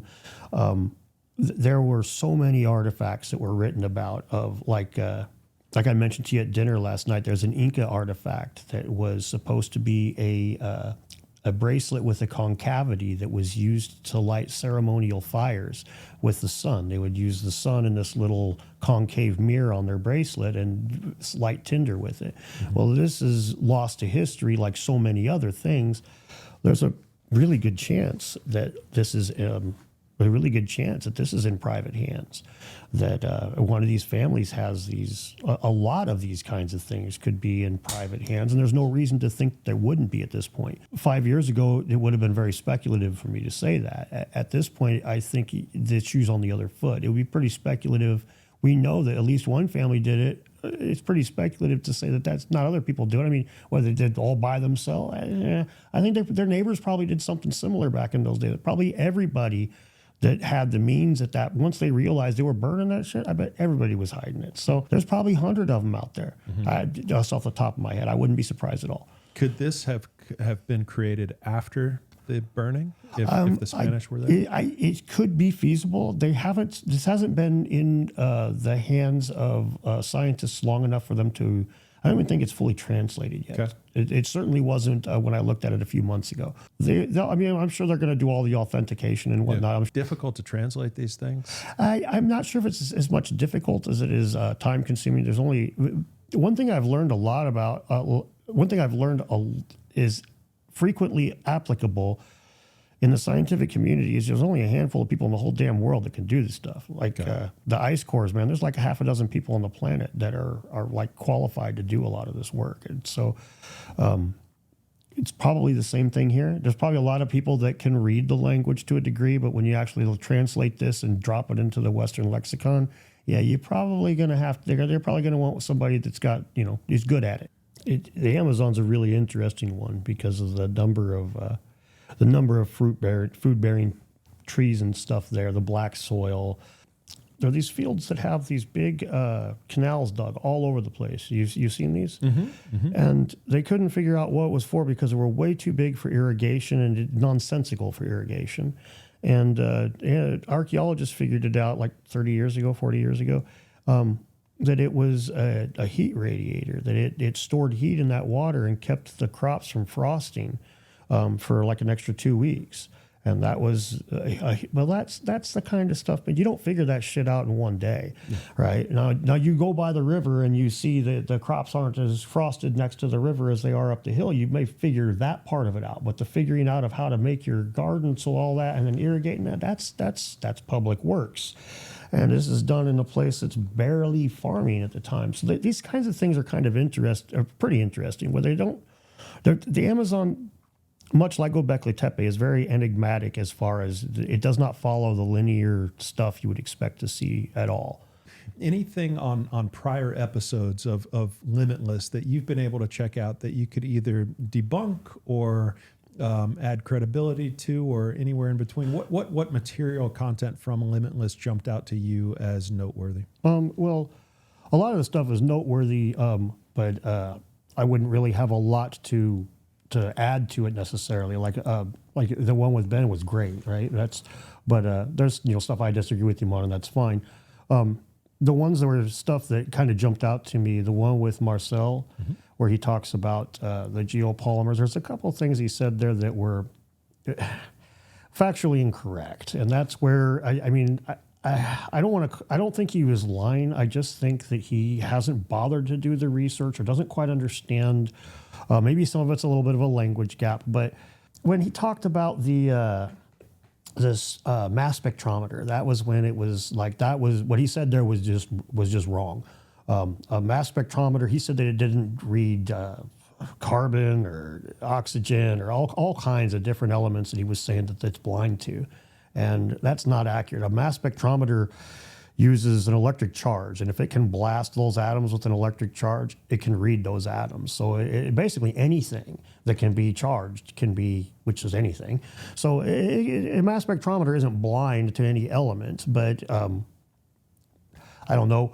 He said that they were. So that to me really was like, again, I'm slow to call people a liar, and I know a lot of people, why'd you call Flint Dibble a liar? You didn't watch us on Twitter, man. It was like 6 months of me dragging my feet before I started dropping those bombs.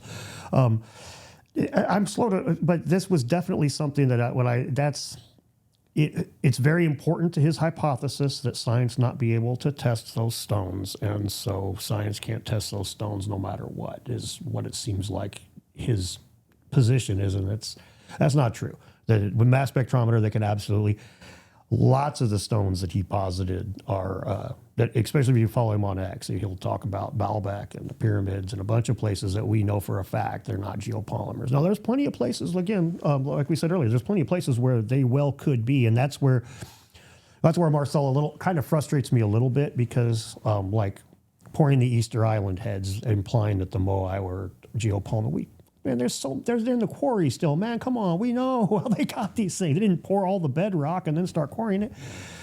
So it's frustrating because that makes it where the entire geopolymer hypothesis now has one more touchstone for the skeptics to be able to see, this is the kind of person that, and it's like, dude, just rein it in a little bit, get your facts a little bit tighter. It won't be as robust a case, but it will stand up better to slings and arrows. So that's I kind of bummed me out when he'd said that. And do you think he's actually been able to make any of this stuff in his backyard? I'm sure that he's been able to make some of the things. I've seen him on Twitter pouring things and making things and whatnot. But I mean, it's tough to say how far he's able to take it. And the etching of granite and stuff with that's quite possibly, that's really interesting stuff. And that quite possibly, like, if that's all, if the way he says it is accurate, that's potentially, important. The etching of granite, where he talks about using natron to like etch granite or to just deteriorate it completely, to take the quartz out of the granite, yeah, to turn the quartz into water glass. Areas, yes. But he also talked about using it, maybe not on your podcast, but he talked about using it as like ways to etch small designs into it, or to even cut granite potentially. Right. So, and that's all interesting stuff, and those are all things that, like I've been saying, I'm quite certain that the ancients were really good at working with rocks in a way that we aren't aware of. So work like what Marcel's up to is interesting and potentially important. Which is why I really hate seeing things that are just like, dude, that's so wrong. It's just like, I'll look past it, but I know 80-90% of other people won't. And that's where it really bums me out. But that makes sense. Let's cover a few more topics before you got to head out of here. And the handbags. You're friends with Luke Caverns. Yeah. He introduced a new handbag at the Cosmic Summit this year, which was pretty cool. That's awesome. Yeah, it was one of the new big discoveries, or I'd say big presentations that occurred at the Cosmic Summit. He did a phenomenal job. A lot of great presentations, though, at the Cosmic Summit. What are your thoughts on the handbag enigma? We find these handbags all over the world. I think Göbekli Tepe, we find them in South America. We find them in Egypt. Well, I think Dr. Martin Sweatman, in his paper on Göbekli Tepe's Pillar 43, he posits that they represent sunrises, that it's not a handbag, that it's the horizon and then a sunrise. And he has them marked as there's four total. He has three handbags, and then the fourth symbol, the fourth being an astronomical symbol. He believes those are demarcating like 1 year, like this is a solstice, this is an equinox, and then the vulture being the one that you're supposed to focus on. If those are representing sunsets, and if those are supposed to be like an astronomical type of symbol, the handbag being in the hands of all these different people could well represent just a knowledge of astronomy. Like this is a guy that knew stuff about the stars way more than the rest of the people did. It's just speculation, but I think he might be onto something there, because it does make a lot of sense. Mm-hmm. Yeah, but could four different cultures on different continents not come up with it on their own? Absolutely not. No, they would have had to have some sort of contact. Yeah, that's something that that's something I have no problem with, the idea of contact happening before and more frequently than they accepted. I mean, like last year, I think it was, that they figured out that Easter Island was certainly settled. The people that settled Easter Island, the lowest layer that's excavated, I should put it that way. The lowest layer they have excavated in the oldest site on Easter Island has foodstuffs from both South America and Asia. It's the furthest east they've ever found ginger, and it's the furthest west that they found, not sweet potato, but one of these kinds of tubers like it. It was there was a handful of them, but that was really interesting, because Easter Island's out in the middle of fucking nowhere, and the people that settled there, the legend about them settling there, some guys went there, they saw the island, they went back and got a bunch of crap and people and came back and settled the place. And that actually may have well been what happened. And when they went to get their crap, they went to South America and to Asia. And that's where it's like, this is a contact between those two continents way before it's supposed to be accepted. And academia is finally having to, on this one, we go, okay, well, I guess they had the sweet potato and ginger there. So, but...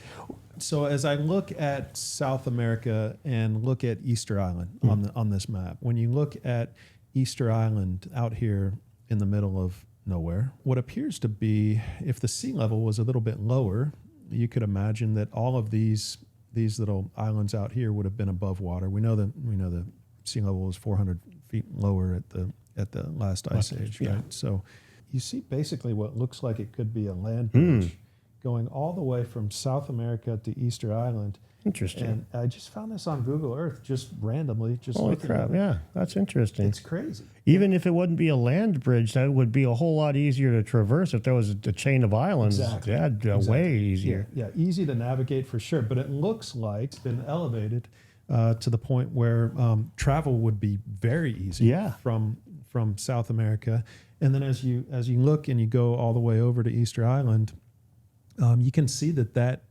continues directly to the west, and it connects with what would have been. Ultimately, you're going to Fiji, you're going to Australia, you're going to Asia. I mean, it could have all very well have been. It looks like connected at some point in time. Either easily navigable or straight up above water.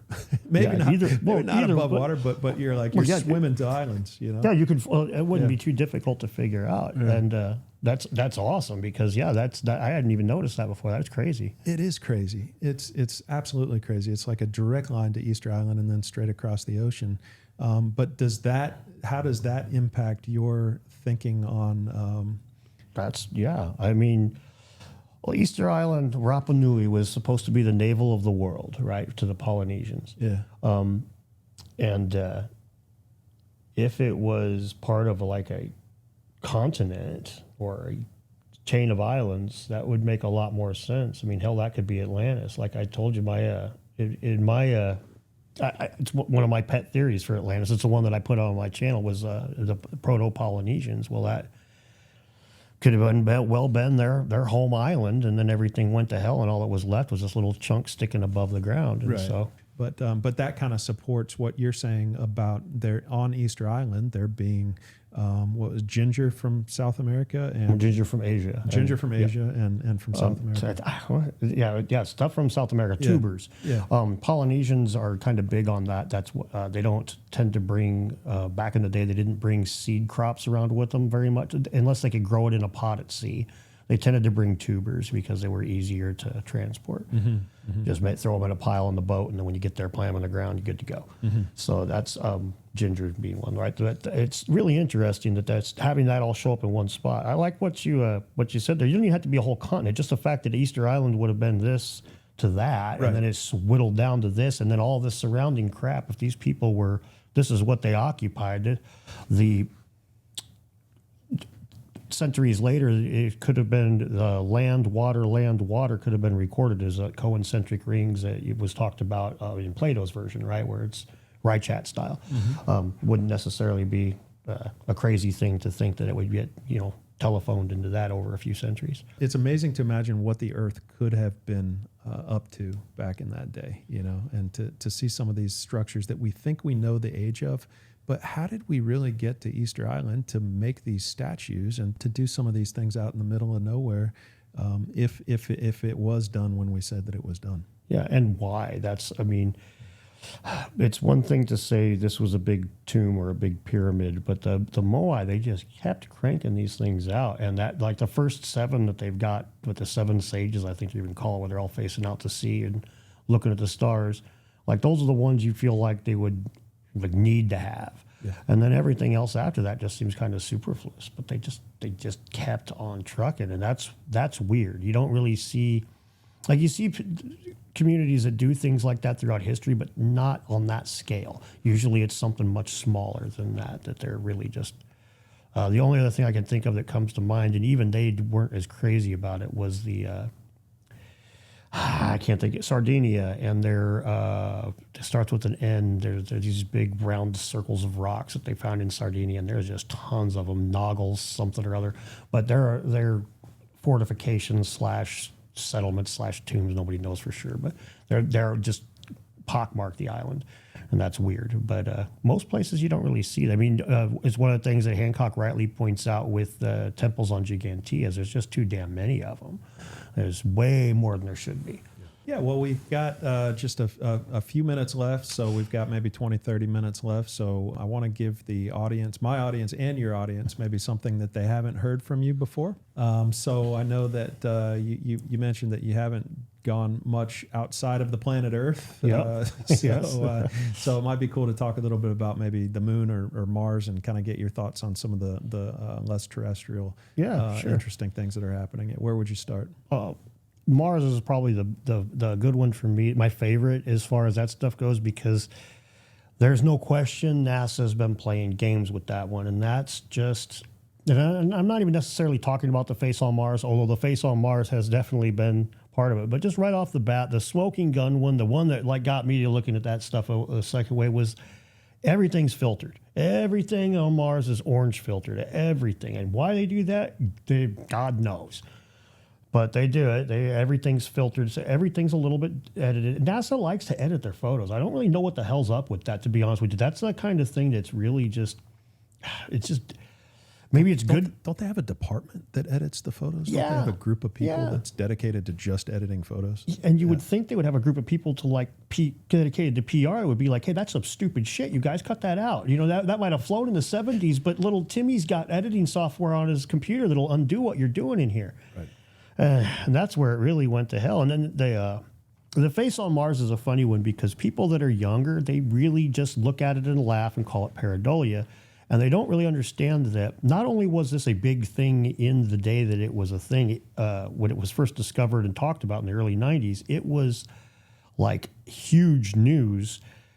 It was also covered up. I mean, the photographs of it were we wanted that. There you go. Your 1998 photo, your 2001 photo. It's like those ones are those are the ones that are actually doctored, and that's what's messed up. Isn't it proven that there's like 13 layers of Photoshop on the 1998 one? Yeah, and that's what's insane. It's like, why would they even do that? So, And it looks like they realized they went too far on 1998 in 2001, and they're like, oh, let's add some face back into it in 2001 Dial just it to back shut a these hair. people up. It's like, it's two totally different. That's not a question of shadows hitting differently between 98 and 2001, and certainly not 1976. Yeah. That's clearly two different things that well, have yeah, been totally absolutely, photoshopped. Absolutely, and that's where that's like, yeah, And that's these just, are the people that we trust with information. Like, what's going on? it's insane. It's where I think a lot of people don't realize how deep that rabbit hole is. And it was so popular in pop culture 30 years ago that you could barely even tell somebody our age about it. They're just going to roll their eyes. Yeah, man, I already heard this. I saw it on TV back when Geraldo was still on TV. Yeah. It's But- been debunked. Yes, it's long whatever. debunked. Yeah. But Stop talking about it. they don't even, we have this is the kind of thing where it really damages the credibility of science. And say, well, be totally skeptical about it and assume that there is no face on Mars and that the latest photos are the accurate ones and the first one was wrong. The way they have handled it, by photoshopping things, by refusing to go take a second look, by refusing to send a rover or anything, by treating it as a bunch of bullshit woo, creates the conversations we're having right now. Yep. And I'm pretty skeptical of these kinds of things, and I'm looking at going, yeah, I don't know what's going on, but I do know when I'm being lied to here. I'm Right. certainly being lied to. Yeah, it's. I mean, you've got this rover that's traveling Mars for how many years now? I forget, Yeah. 4 or 5. Yeah, something yeah. I mean, ridiculous it's gone number. all over the planet. It's seen essentially everything, and they won't take it to this spot. you Why know? would they? Why would they? That's just to satisfy us. Yeah, yeah. But yeah, that's the kind of thing that really it just damages. It damages a lot of credibility for the whole thing because it's. I compare things like this to when we all found out that our TVs really were listening to us, right? And we all had that crazy uncle that told us that back in the 80s, man, that TV, that records you when you're watching something. It's recording. 20 years later, 30 years later, it turns out he was right. He also had these goofy-ass other conspiracy theories about JFK and about all kinds of stuff. Try convincing him any of those are wrong now. He was right about something major that he was mocked for decades. Yeah. Bell rang, you can never unring it. Game, set, match. That man will die a conspiracy theorist. And so those are the kind of things that I think that the academic community, the debunker community, the NASA, they're not this is really either they want this shit to happen, and that's a conspiracy theory and a half, or they just are so inept and so not concerned with it. But with the NASA one, you can't be inept and not concerned and add Photoshop. And even like you said, like 18 layers on the one, even if people want to deny all that, there's no question that NASA has been caught using Photoshop on numerous things, including Mars, just on the damn color. They just change it for whatever reason to match the science fiction to keep up with the perception. lie, keep up with the lie that it was. Yeah, I mean that's the reason why they did it, just because they had to continue it. Once they lied about it, they have to keep going with it, and then it's like, well, now in 2024 we can tell that you were clearly lying, and it's not this color. But was part of that because they were using that orange filter in a location on Earth that they were using to film to get pictures that they that were supposedly Martian pictures taken from Mars on Mars, but were of the Earth. My understanding is that's where all that filtering came from, because they originally were taking pictures on Earth. They put it through an orange filter to make it look like Mars, and then they had to Follow it up. Yeah. Yep. Yeah, That's I'd heard that too. I haven't dug in to see, but that makes a lot of sense. Yeah, yeah. Because there's no other real reason I could think of except for to flat out hide something. Right. So. Right. Yeah. But that's a rabbit hole and a half, though. That's one where it's like, if, again, the younger people really don't have a clue on just how famous this was and how overt. I mean, NASA was just basically holding up a middle finger to everybody back then. We're not even going to address your guys' concerns. We ain't even going to talk to you about your concerns. We're just going to let you scream at each other in silence while. It was nuts. Yeah. It was nuts. So yeah, it was one of the few conspiracy theories that you could say it's got some teeth to it. Mm-hmm. There's no question there's some smoking gun evidence there that. Mm-hmm. Yeah, and you would think we would find out eventually. I mean, otherwise more and more people are going to have to continue to keep up with the lie. And right now it's NASA, but man, maybe it'll be SpaceX trying to, one day. But yeah, it's just one of those things where we're okay. We can handle the truth. We can handle whatever the truth is. Just, no reason for Photoshop. Like, we don't need any of your Photoshop. Like, just show us what it actually looks like, and we'll Please. Right. But no, NASA's been doing that forever, and I don't think. Right. Well, I mean, if you get the non-conspiratorial take on it, if you've got a government department in NASA and their job is to Photoshop images, once a year they have to justify why they have to. Boy, I bet you they've got a whole litany of reasons why you still need to Photoshop images. Sure. Right. Why do I need to keep my job? Let me tell you. Right. Yeah. Yeah. What else out there outside of the planet is interesting? Oh, the moon stuff's always fun. My personal favorite conspiracy theory about the moon that makes the most sense is that multiple governments have bases up there that are, because we made a treaty a long time ago to not use it for military purposes, but that's just stupid. Yeah. That's just stupid. This isn't boxing, man. This is like countries at war with each other. Right. They cheat all the time. Yeah. So that's one thing. I do think that there's probably been discoveries made that they don't clue us into. I don't know how earth-shattering or robust or crazy these things would be. Like, a lot of people think that the hollow moon or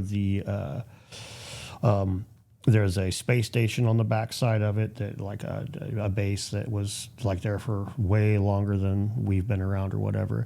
Those things I find a little out there. Obviously, there's a little harder to flesh out and stuff and to kind of accept in my head. You don't put a high percentage on it. No, because you have to get into. You got a lot of things a lot of caveats to get there, right? You got to have the aliens come here and set up shop and blah blah blah, and then get either wiped out or be sitting there watching us still. So I don't give that a high percentage, but our government's being up there, I wouldn't be surprised at all. You ever seen Moonraker, the old James Bond movie? It's been a long time. Do you remember the fights in space where they had the KGB and the Secret Service were fighting, whoever it is, MI6, were fighting in space with guns and stuff, and their little astronaut suits was shooting at each other with astronaut guns and stuff. And that's getting a little Star Wars, but I wouldn't be surprised at all to find out that shit happens semi-regularly up on the moon, because I wouldn't be. Again, this is getting a little out there, but we got an International Space Station. We got lots of people up there. That's a lot harder of a place to sustain and to keep a human's body going on than the moon would be. I mean, the moon with the added gravity, despite it being a lot less, would at least keep your organs from floating around where they ain't supposed to and shit. So That's a point. Yeah. but and if you're going to explore space and check things out, you're with the ultimate goal of eventually settling everything out there or settling Mars or whatever we can. I reckon we probably built something there 20 years ago or something, and not just us, probably multiple governments. And nowadays, that might well be something that's kind of a legacy hurdle that newer countries like India, you guys don't get to come back here. We'll blast your shit out of the sky. I could be wrong, but in terms of the origin of the moon, what theory do you buy into? I tend to buy into the planetary impact theory that was just a chunk of the Earth that was kind of scooped out. But that's something that is, the moon's like, they have a handful of rocks to study and whatnot. We don't really, we know very little about it. I'm open to other ideas, although that's where the science has been for a while. And the idea that it was flown from outside of the solar system or something, those are interesting. It's kind of like you heard the theory about Mars used to be really close to the Earth, and that was like a bridge, basically. And that was the Yggdrasil or Jacob's Ladder or all that. That kind of stuff. It's interesting, but it just seems a little bit like on a astronomical, on a physics scale and stuff. It just seems a little bit too chaotic for what we've got. We do have computer models that kind of do show things, and you start flying things in from out of the galaxy or from out of the solar system, and those models would probably go to hell. But again, this is things that we're not very dug into. So I have my belief that's based on science on that, but I mean, I know all the scientists out there are going to hate hearing this one, but this is purely faith that those fuckers ain't lying to me. Right. Yeah. Yeah, pretty much. Yeah. All of the theories for the moon seem so illogical and improbable for me. Like how it formed, why it's there, and how it looks like it does, and why it does the things that it does, and why it's always facing us, and why the mass hasn't settled into the middle, and why the craters are only so deep, and why it rings when it gets hit by something. Like, have you any thoughts on that? Like the ringing thing? The ringing thing is something I saw it on the Y-Files, and I didn't actually look to confirm or deny that was a real phenomenon. It's a real thing. It is. Yeah, if that thing is really ringing, that's a pretty big deal. Yeah, that's a pretty big deal. It shouldn't be made out of metal. Right. It should be rock. Yeah. Moon has so many oddities that it are does.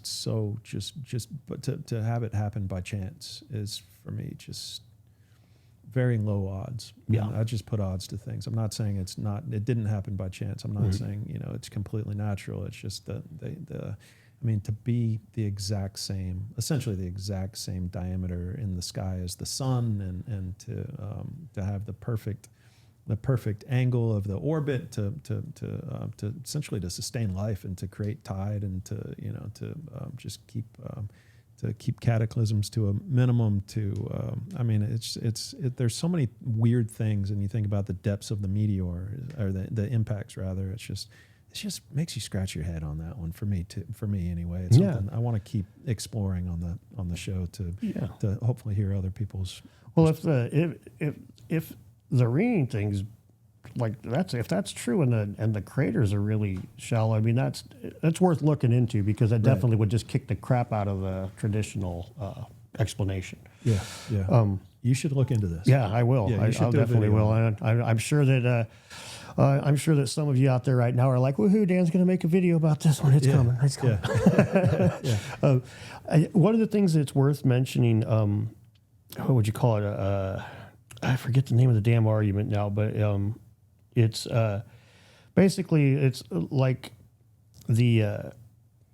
all of the reasons that the moon helps us to stay alive, or you'll hear this from creationists a lot, all the way to why the universe can sustain life, why chemistry works the way it does so that life can happen, all these different things. If say there's infinite universes, why do we happen to live in the one where we can live? Well, call me crazy, but if there's infinite universes and only one of them allows for life, guess which universe that conversation is going to happen in? The one that allows for life. So that's where things like if the moon is necessary to keep life on this earth stable and growing and to allow us to evolve to the point that we have, we wouldn't have the conversation on a planet that didn't have the moon. So there's always that side of things where I always have to tone my excitement down with a little skepticism, put my feet back on the turf. But yeah. What do you think about the increase in size of the human brain? That's some wild shit right there. I mean, there's an increase in size in humans in general, and particularly human men have grown like a good foot in the last couple hundred years. But that's probably like just selective pressure. Like they get to mate more, the tall boys do. We've all seen the memes by now, right? So, I mean, diet is a big part of it. Diet's a big part of it too. I agree. It absolutely is. But the brain that's been increasing. I mean, there was a period of time where that increased exponentially, even compared to the height growth that humans experienced. Yeah. Oh, you're talking about during our evolution and stuff. Oh, Anunnaki style. Okay, I got you. Yeah. That stuff gets interesting. There is, how do you put it? There's no question that we took a major jump. Like Neanderthal tools. Now, I might be wrong about this. This information might be outdated, but Neanderthal tools, from what I understand about Neanderthals, they didn't have much in the way of ornamentation. Their tools were not symmetrical. The art wasn't a big thing to them. That's something that was huge to us. If it doesn't look symmetrical, it's just a freaking scraper. If it's symmetrical, now it's a weapon, it's an axe, it's a the symbolic thought. Symbolic thought is something that I think was something that it's a huge leap. When Terence McKenna, and the stoned ape theory, anybody who's ever taken mushrooms, I sure haven't, but anybody who has would be able to tell you that you definitely think symbolically in times like that. You don't think about things in a linear line. So the idea of us taking and, all kinds of primates and even other creatures have words for different things. Here's the predator, here's the food. But the idea, hey, I'll meet you next week for a podcast. Well, that's something that you ain't going to find anything else saying. You certainly aren't going to find abstract concepts like, I promise to be reproductively just with you. And like that could be like an evolutionary reason why even. But I do think that there had to be some sort of catalyst. I'm slow to attribute it to Anunnaki and quicker to attribute it to the magic mushroom, but in my mind, there had to be some sort of catalyst, because there's a lot of what we do is not beneficial for survival, and certainly wouldn't have been right out the gate. It would have had us going kind of for a second. Yeah, those seem to be the only two major theories at this point, right? I mean, that I'm aware of. Yeah. The only other thing that I could think of that I just put a little bit of thought into is just the advent of language, like the ability to verbalize different words that had different meaning. And so to take us out of essentially being apes and not being able to communicate, and then switching to the point where, okay, we're starting to use verbal communication with words, where we have names, we've developed we have names for trees and plants and everything else. And as that begins to, as the mind continues to expand, as memory continues to need to grow to be able to adapt, so that we can continue and continue with the growth of learning about our surroundings and everything around us, I could see the human brain expanding due to the onset of language, the advent of language. That makes a lot of sense, actually. It's think about how chimpanzees communicate with each other and they groom each other. Well, that's a one-on-one thing. It takes time with one person. But for the same kind of social grooming, I can stand nowadays in front of however many people happen to watch the video, right? But even just in a tribe, back in the early days, you have your 50 people. One person can stand up and groom all 50 people with flowery language, and especially when flowery language is a brand new concept. Then it's, boy, oh boy, this guy's something else. And the immediate reproductive funnel from that, it would be the people that had that trait would probably be highly selected for amongst their other peers. And then it's just like the spots on a fawn. They don't all have spots, but the most of them do, because that just works just a little bit better. Mm-hmm. And you give it 10,000 years, and that little bit adds up to the other thing being almost gone. Yep. Oh. Yep. Ah, crap. Yeah. Darn it. Time is up, essentially. Yeah, this has been a good one, man. I've had a fun. lot of fun, and I really don't want to have to go. Yeah. Darn it. Was there anything else that's big that's on your mind? Oh, shoot. We can always reconnect in the future, of course. But, Yeah, I would love to do that again. Yeah. I really want to say that I knew coming into this that you were an even keeled dude, but having the conversations with you on and off camera, it's like you're a little bit more of a believer than me on some things, but you are the closest person I found in this community to my way of thinking yet, where it's like, it doesn't have to be one way or the other, man, but let's entertain some thinking there. And I really appreciate that. That's a rarity in this community. Cool. Yeah, I appreciate that. Well Thank met, as the Limeys would say. Yeah, thank you. I appreciate that. That's obviously a huge part of what I respect about you and your work, as well as being able to be open-minded and to stay open-minded and to think outside of the box to try to put together what we know from both sides of the equation and try to solve some of these mysteries, because a lot of the good evidence is coming out of the alternative community. It is. There's brilliant people. Yeah, and their evidence is getting disregarded by the people tasked with checking it out. So that leaves it to us, and that's, it is what it is. Yeah, for sure. Well, how can people follow you? Just remind people. I've got my channel on YouTube is DeDunking with 2 Ds. My Twitter handle is DeDunking the Past. I on Instagram every now and again too. But those are the places you'll find me the most. YouTube is probably where they catch me for my content. Yep. But, yeah. Yeah, good. Yeah. Awesome, man. Well, I really appreciate it. It's been great to get to know you, great to meet you, great to chat with you. I feel like we covered a lot of topics, so that's pretty cool. It's always, you can always tell you're with somebody who's open-minded and willing to talk and share their mind about a variety of topics when you're willing to just have such an easy back and forth conversation and be willing to opine on anything. So I look forward to working with you again and appreciate the work that you do. Your channel is growing for a reason, because you've got authenticity, I think you said, is an important part of what people want. So thank you for doing that and doing what you do to educate people and to bring your perspective and your point of view to the world. It's been, I think, well received, and that's evident by your channel growth. So thanks, man. Yeah. I to be honest, you're doing something amazing here. You've only got this is like 16 episodes, something like that, just a handful, and there's you got fire in this stuff, man. This is good. This is our conversation here was good. The stuff that I've watched, you're a great interviewer, and that's a big part of it, right? If you're going to do the podcast thing, you need to give them enough rope to hang themselves, but not enough to let them run off with every topic. And anyway, I've had a great conversation, to be honest with you. I could do this off or on camera all day. So, cool. Me too. Awesome. Well, let's get you to your flight, but good times. Darn it. All right. Thanks. Yep.